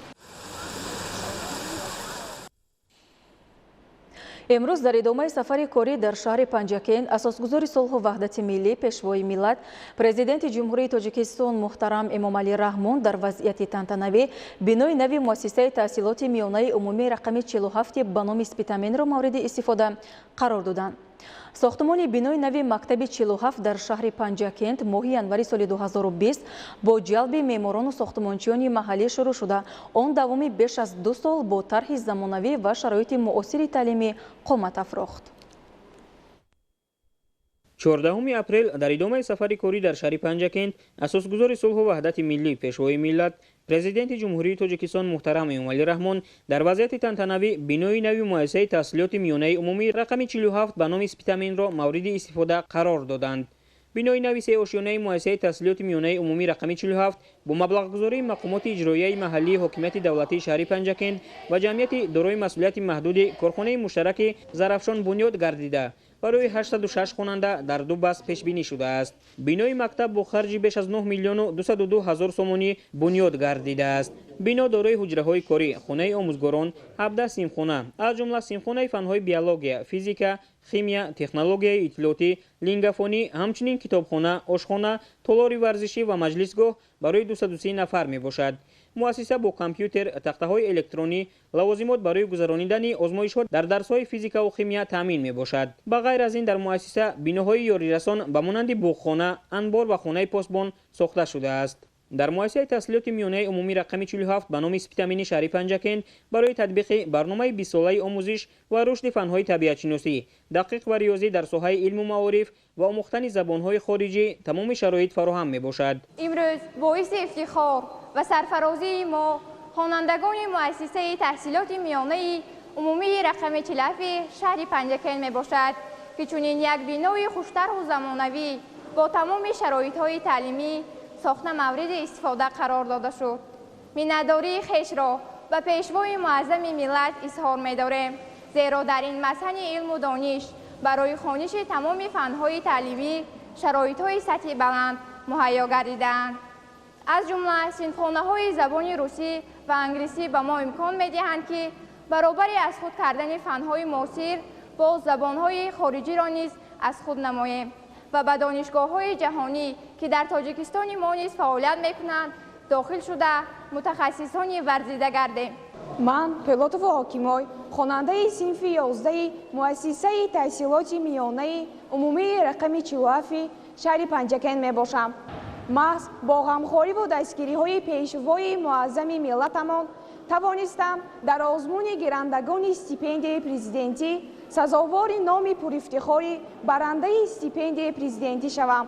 آموزگاران از مورد استفاده قرار گرفتن بینای نوی مؤسسه روبلند شده مقصد دارند که در آینده خوانندگان را برای اشتراک در المپیادهای جمهوریوی و بین المللی بیشتر آماده نمایند. سپاسگزاری خود را به اساسگذار صلح و وحدت ملی پیشوای معظم ملت پرزیدنت جمهوری تاجیکستان محترم امومالی رحمان میرسانم که طبق کادر پرزیدنتی سال 2011 به دانشگاه دولتی آموزگاری تاجیکستان داخل شده، سال 2016 آن را با موفقیت ختم نمودم و تا این جانب در مؤسسه مذکور همچون آموزگار فن متماتیک کار و فعالیت میکنم. بسیار با مورد است که محترم جناب عالی سالهای 2020-2040 را 20 ساله آموزش فن‌های دقیق طبیعت شناسی و ریاضی در ساحه معارف اعلان نمودند. ما با استفاده از شرایط زمانوی این مؤسسه استفاده برده وعده می‌دهیم که خوانندگان را با حیثیت وطن دوستی و وطن پرستی هدایت نماییم. من بازار و میشگانه خواننده صنف 11 مؤسسه تحصیلات میانه عمومی رقم 47 شهر پنجکن می باشم. با اساسگذار صلح و وحدت ملی پیشوای معظم ملت محترم امامعلی رحمان برای چنین مؤسسه تازه بنیادی زمانوی منت داریم. ما خوانندگان وعده می دهیم که مؤسسه را با بهای خوب و اعلی ختم نموده به دانشگاه‌های عالی داخل شده برای آبادی وطن عزیز خود سهم ارزنده خود را می‌گذاریم.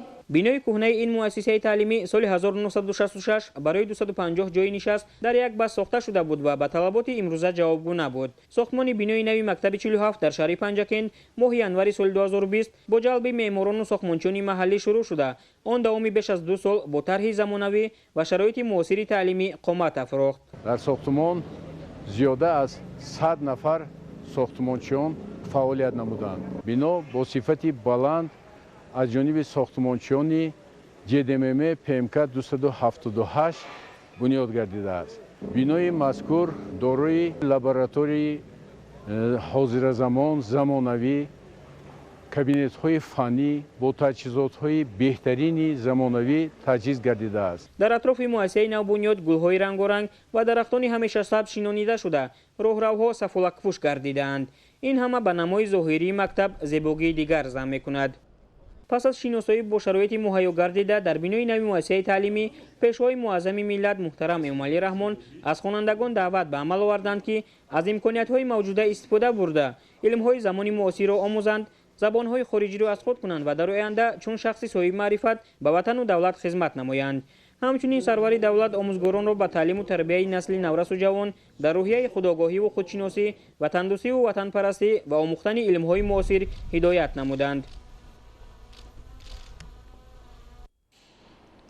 امروز در دایره سفر کاری در ولایت سوخت اساسگذار صلح و وحدت ملی پیشوای ملت پرزیدنت جمهوری تاجیکستان محترم امامعلی رحمان در خیابان به نام ابو عبدالله رودکی شهر پنجکن مرکز سودا و خدمت رسانی عبیدالله را مورد بهره برداری قرار دادند. در مجموع با مورد استفاده قرار گرفتن مرکز سودا و خدمت رسانی عبیدالله در شهر پنجکن بیش از 100 نفر ساکن محلی با جای کاری دائمی تامین شدند. 14 اپریل در ادامه سفر کاری در ولایت سوخت اساسگذار صلح و وحدت ملی پیشوای ملت پرزیدنت جمهوری تاجیکستان محترم امامعلی رحمان در خیابان به نام ابو عبدالله رودکی شهر پنجکن مرکز سودا و خدمت رسانی عبیدالله را مورد بهره برداری قرار دادند. انشاءات مذکور از 9 آشیانه عبارت بوده. در آشیانه‌های بالایی آن منزل‌های 1، 2 و 3 حجرگی جایگیر کرده شده است. قبط یکم انشاءات کارگاه دوزندگی، مغازه فروش لباس مکتبی و محصول هنرهای مردمی را در بر میگیرد. و پیشوای ملت محترم امامعلی رحمان اطلاع دادند که مرکز سودا و خدمت رسانی عبیدالله با خرج بیش از 11 میلیون سومانی از جانب صاحبکاری وطنی اسدالله مراداللهیف با صفت بلند و جوابگو به طلبات زمانی معاصر ساخته شده است. در مجموع با مورد استفاده قرار گرفتن مرکز سودا و خدمت رسانی عبیدالله در شهر پنجکن بیش از 100 نفر ساکن محلی با جای کاری دائمی تامین شدند. تحت سیاست پیشگرفته پیشوای ملت پرزیدنت کشور محترم امامعلی رحمان ما تصمیم گرفتیم که مرکز سودا و خدمت رسانی عبیدالله را به مورد استفاده قرار دهیم. ما صاحبکاران خرسند هستیم. پیشوای ملت همیشه ما را دستگیری می‌نمایند. از این دستگیری‌های راهبری دولت به حکومت جمهوری تاجیکستان خیلی خوشحال هستیم و کوشش در آینده باید به وطن ما خدمت کنیم و وطن ما را آباد گردانیم. کارهای ساختمانی در انشاءات مذکور سال 2018 آغاز گردیده. در رفت بنیاد این بنا 60 نفر ساکن محلی و معماران با کار موقتی تامین گردیدند. در کارگاه دوزندگی که با دستگاه و تجهیزات معاصر مجهز می باشد 60 شیوه محلی به کار جلب کرده شدند. مادران و خواهران هنرمند که تا این دم فعالیت را در خانه‌هایشان ادامه می‌دادند از تأسیس یافتن کارگاه دوزندگی با شرایط‌های خوبی کاری اظهار خوشحالی نموده با رهبریت دولت و حکومت جمهوری تاجیکستان جهت دستگیری دائمی زنان منتداری بیان کردند. در این کارخانه کار و فعالیت میکنم. در این کارخانه تمامی شرایط ها فراهم آورده شده است. مینداری خود را به پیشوای ملت محترم امام علی رحمان میرسانم که کارگاه را به ما فراهم آوردند. ما شکرانه از آن میکنیم که به ما با دستگیری اساسگزار صلح و وحدت ملی کارخانه های زمانوی پیشکش کرده ایستادند. کارگاه ما با دستگاه های زمانوی تامین کرده شده است. ما می توانیم تمام لباس ها را به مردم پیشکش نماییم. از نام کارمندان همین جا من به پیشوای ملت مینداری خودمان را میرسانم. در کارگاه دوزندگی 3 ساله سر و لباس مکتبی به راه مانده شده، آن امکان دارد که مقدار معینی خوانندگان مؤسسه‌های تعلیمی شهر پنجکند را با سر و لباس مکتبی تامین نماید. همچنین کارگاه برای مردان و زنان و کودکان لباس‌های زیبا و شینم استحصال می‌نماید که از لحاظ صفت رقابت پذیر است.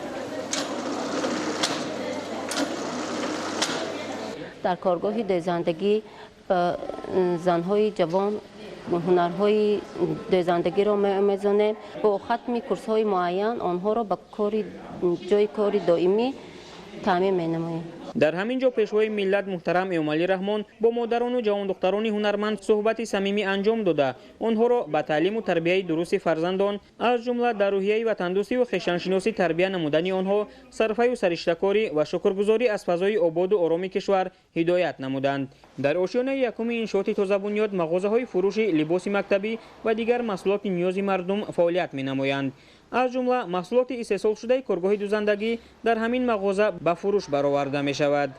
در مغازه دیگر مسئولین نمایش فروش محصولات هنرهای مردمی را تشکیل کردند. در این گوشه 35 نمودی نمونه هنرهای دستی از جمله سوزنی دوزی، زردوزی، صندوق سازی، کلوگری، ارمغان سازی و غیره به نمایش فروش گذاشته شده است. باعث خوشنودی و سرفرازی مردم سربلند شهر پنجکند است که امروز اساسگزار صلح و وحدت ملی پیشوای ملت محترم امام علی رحمان تشریف آوردند. در این سفر پیشوای ملت در شهر پنجکند یک قطار انشاءات‌ها مورد استفاده قرار داده شد. تمام کوچه و خیابان‌های شهرمان گل شکوفان گردید. ما هنرمندان شهر پنجکند مینداری خود را به پیشوای ملت آید به دستگیری‌های همه‌جانبه می‌رسانیم و کوشش می‌نماییم که در رشد هنرهای مردمی سهم خود را گذاریم. پس از شناسایی با فعالیت انشاءات نو، پرزیدنت جمهوری تاجیکستان محترم امام علی رحمان اقدام صاحبکار محلی را شایسته تحسین و دستگیری خوانده به مسئولین جهت ادامه دادن کارهای آبادانی و سازندگی و سهمگذاری بیشتر در رشد و پیشرفت وطنی محبوب دستور و سفارش‌های مشخص دادند.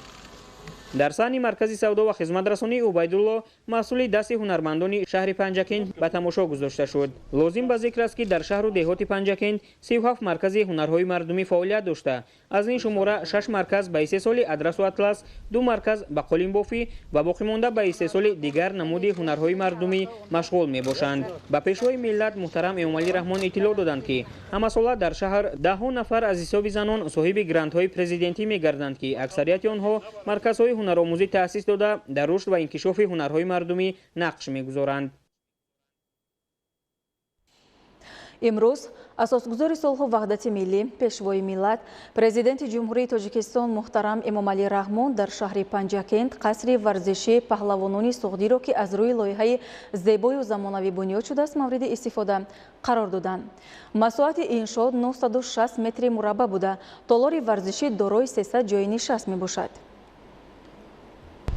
14 اپریل اساسگزار صلح و وحدت ملی پیشوای ملت پرزیدنت جمهوری تاجیکستان محترم امام علی رحمان در شهر پنجکند قصر ورزشی پهلوانان سوغدی را که از روی لایحه زیبا و زمانوی بنیاد شده است مورد استفاده قرار دادند. در انشاءات نوی ورزشی که در کوچه لایق شیرعلی شهر پنجکند از حساب مبلغ‌های بودجه ولایت ساخته شده است 10 ساکن محلی صاحب جای کاری دائمی شدند. در رفت کارهای ساختمانی باشد در قصر ورزشی پهلوانان سوغدی بیش از 60 نفر ساکن محلی با کارهای ساختمان و وصلکنی جلب گردیده همه کارها با صفت بلند به انجام رسانده شد. مساحت انشاءات 960 متر مربع بوده. تالار ورزشی دارای 300 جای نشست می باشد. برای استفاده ورزشگران در قصر ورزشی پهلوانان سوغدی بغیر از تالارهای مشق و تمرین ҳуҷраҳои корӣ, хонаи шустушӯй ва либоспӯшии мардонаю занона сохта шудааст. бунёди қасри варзиш бо супориши пешвои миллат муҳтарам Эмомалӣ Раҳмон ба мақсади фароҳам овардани шароити хуби машқу тамрин, эҳёву рушди намудҳои гуногуни варзиш аз ҷумла гӯштин, гӯштини миллӣ, камарбандӣ, дзюдо, гӯштини самбо ва намудҳои дигари варзиши миллӣ ба роҳ монда шудааст.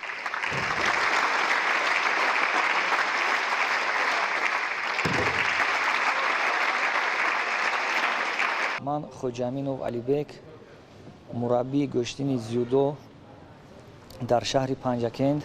мо хеле хурсанд ҳастем, ки имрӯз муҳтарам президентамон ҷаноби олӣ қасри варзиши паҳлавони суғдро кушоданд дар мо. мо хеле миннатдор ҳастем варзишгарони шаҳри Панҷакент, ки оянда дар мусобиқаҳои байналмилалӣ берун аз ҷумҳурӣ кӯшиш мекунем, ки чемпион бурорем. мо мехоҳем, ки оянда ба шогирдҳомон мисли Расул Боқиев, мисли дигар Комроншои Уступириён и дигар варзишгароне, ки номошон дар рӯи дунё ҳаст, мисли ҳамонҳо парчами давлата мехоҳем шогирдони монам ҳамахе бардорам баланд. ҳадафи дигари бунёди иншоот оммавияти варзишу тарбияи ҷисмонӣ ҷалби бештари ҷавонону наврасон ба обу тоби бадан мебошад. лоиҳаи иншооти варзишӣ бо дар назардошти унсурҳои меъморӣ, ороишии хоси замони муосир ва фароҳам овардани шароити меъёрии машғул шудани наврасону ҷавонон ба машқу тамрин, баргузории чорабинию мусобиқаҳои варзишӣ таҳия гардидааст. дӯстода Афзалшоҳ, мудири бахши кор бо ҷавонон ва варзиши шаҳри Панҷакент. имрӯз бо иштироки асосгузори сулҳу ваҳдати миллӣ, пешвои миллат, президенти ҷумҳурии Тоҷикистон ҷаноби олӣ муҳтарам Эмомалӣ Раҳмон дар маркази шаҳри Панҷакент қасри паҳлавонони суғдӣ мавриди баҳрабардорӣ қарор дода шуд. воқеан ҳам мо ҷавонони даврони соҳиби истиқлоли кишвар ифтихор дар он дорем, ки имрӯз бо дар рафти ташрифи пешвои муаззами миллат дар шаҳри Панҷакент яке аз толорҳои замонавӣ бо номи қасри паҳлавонон мавриди баҳрабардорӣ қарор дода шуд ва ман ҳамчун як ҷавони даврони соҳиби истиқлоли кишвар ва ҳамаи ҷавонони даврони соҳиби истиқлол таъкид менамоям ва даъват мекунам, ки дар домани пешвои муаззами миллат муттаҳид гардем ва барои давлат, миллат ва Тоҷикистони азизамо, барои наслҳои минбаъда камари ҳиммат баста дар рушди ободии ин диёр саҳми арзандаи худро гузорем. сарвари давлат муҳтарам Эмомалӣ Раҳмон баъди боздид аз қасри варзишии паҳлавонони суғдӣ ба корҳои сохтмонӣ баҳои баланд дода машғул шудан ба варзишу тарбияи ҷисмониро омили муҳими таъмини солимии ҳар як нафар, омода шудан ба мусобиқаҳои варзишӣ ва ба таври шоиста муаррифӣ кардани давлату миллат дар мусобиқаҳои байналмилалӣ арзёбӣ намуданд.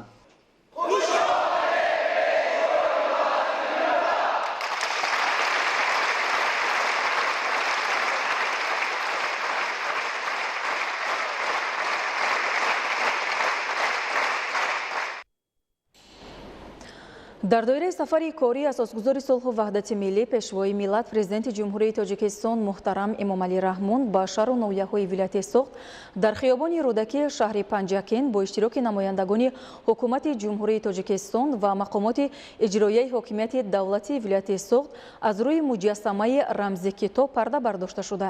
ҳамчунин корхонаи паррандапарварӣ, бинои маъмурии шӯъбачаи минтақавии мубориза бар зидди ҷиноятҳои муташаккили вазорати корҳои дохилии ҷумҳурии Тоҷикистон ва дигар иншооти таъиноти гуногун мавриди баҳрабардорӣ қарор дода шуд. дар доираи сафари кории асосгузори сулҳу ваҳдати миллӣ пешвои миллат президенти ҷумҳурии Тоҷикистон муҳтарам Эмомалӣ Раҳмон ба шаҳру ноҳияҳои вилояти Суғд дар шаҳри Панҷакент бо иштироки намояндагони ҳукумати ҷумҳурии Тоҷикистон ва мақомоти иҷроияи ҳокимияти давлатӣ дар вилояти Суғд бинои нави сохторҳои вазорати меҳнат, муҳоҷират ва шуғли аҳолии ҷумҳурии Тоҷикистон дар шаҳри Панҷакент, ки аз ҳисоби маблағҳои буҷети бунёд шудааст, ифтитоҳ гардид. бо шарофати ташрифи асосгузори сулҳу ваҳдати миллӣ пешвои миллат президенти ҷумҳурии Тоҷикистон муҳтарам Эмомалӣ Раҳмон имрӯз дар шаҳри Панҷакент бинои замонавии риёсати агентии меҳнат ва шуғли аҳолӣ дар шаҳри Панҷакент барои сохторҳои вазорати меҳнат, муҳоҷират ва шуғли аҳолӣ бинои замонавӣ бо дастгирии ҳукумати ҷумҳурии Тоҷикистон ифтитоҳ гардид. фароҳам овардани шароити муосир, мутахассисон бо шуғли мувофиқ онҳоро бо кор таъмин менамоем.